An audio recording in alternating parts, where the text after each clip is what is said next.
two neighbors who lived side by side for years. One day, the first neighbor built a high fence and the second neighbor was furious, assuming it was an act of hostility to block his view.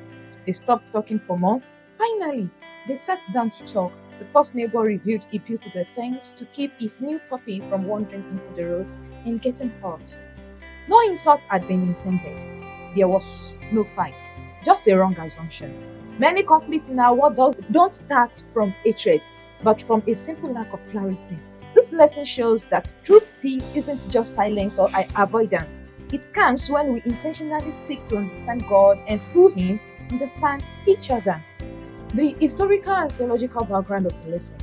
1. The vision of Isaiah. Isaiah lived in a time of constant war. His prophecy pointed to a future where God's authority would be the center of wisdom, transforming weapons of war into tools for life. Second one, Paul's address in Athens. Standing in the Areopagus, Paul challenged the philosopher's pride by tracing all humanity back to a single source. He proved that no race or tribe is alien to another because we all share the same creator. The lesson explained. 1. Isaiah's prophecy about the mountain of the Lord, Isaiah chapter 2 verse 2 to 4.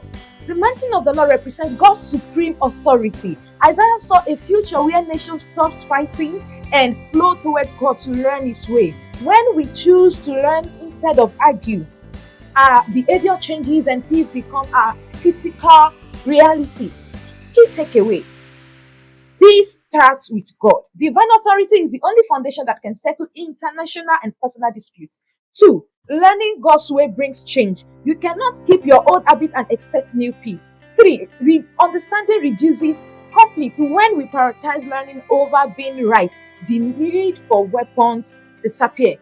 Still, note, no learning, no peace.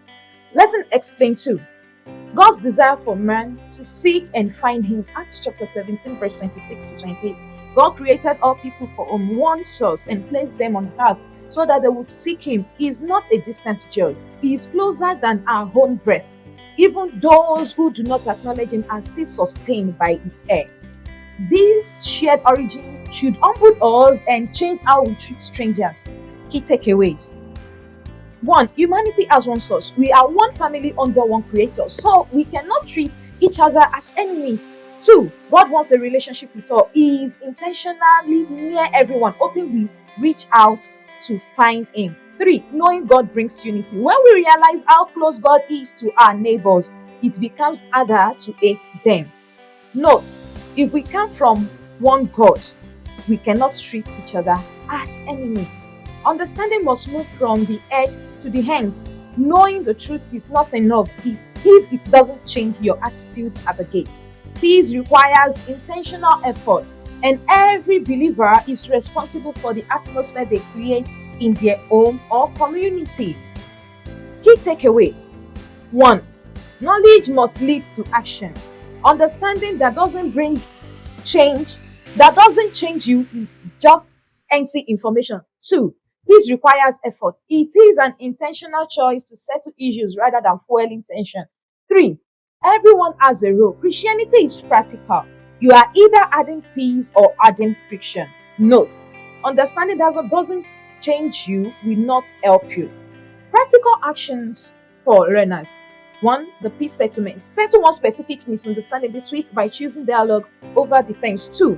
The listen first challenge. Commit to listening entirely to someone else's perspective before you speak your own. 3. Dignity in conduct. Treat everyone you encounter with the dignity they deserve as being created and sustained by God. Closing thoughts for the day. Peace begins when understanding begins. Don't just hear this lesson. Go and make peace with one person today. And you know what? There is joy in unity. There is joy in peace. My name is Gladys Oluwatomilayo Adisa. Have a great day.